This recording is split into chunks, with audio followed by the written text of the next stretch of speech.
moi, je veux dire, je suis face à cette aporie-là. Hein, je ne sais pas quoi vous dire, mais ce que je constate, c'est qu'hélas, les victoires que l'on peut acquérir hein, sur ce mode-là de l'enquête hein, finissent, en fait, par passer dans les mœurs.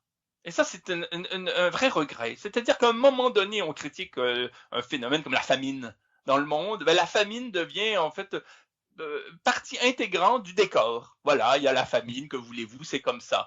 Le réchauffement climatique. Ben voilà, c'est un problème, effectivement. Ça fait partie de la donne. Et puis, il faut être adulte. Il faut comprendre qu'on n'est pas chez les bisounours et que la vie est dure. Et il y a ça.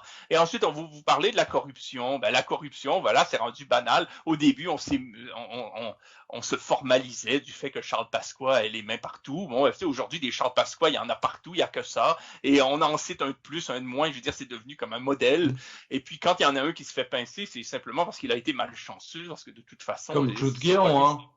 exactement. Exactement, toute cette bande Balkany, et ainsi de suite. Bon, même le clan Qui est sorti de Tcharkovsky. prison pour danser le twist, d'ailleurs.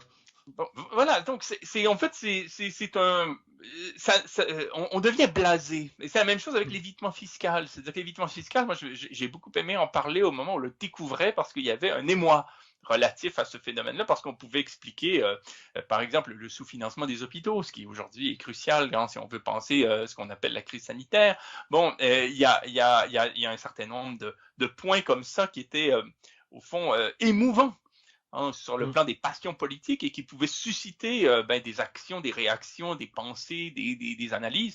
Et à un moment donné, on devient seulement blasé. Donc, on ne fait pas avancer le dossier, on ne Mm. fait pas avancer le schmilblick, mais au contraire, on contribue simplement à blaser les gens. Et les gens, à la fin, ils se disent, ben, qu'est-ce qu'on peut faire? C'est comme ça. Qu'est-ce que je peux faire? Ça me dépasse, Ouais. ça dépasse tout le monde. C'est comme ça, c'est une donne.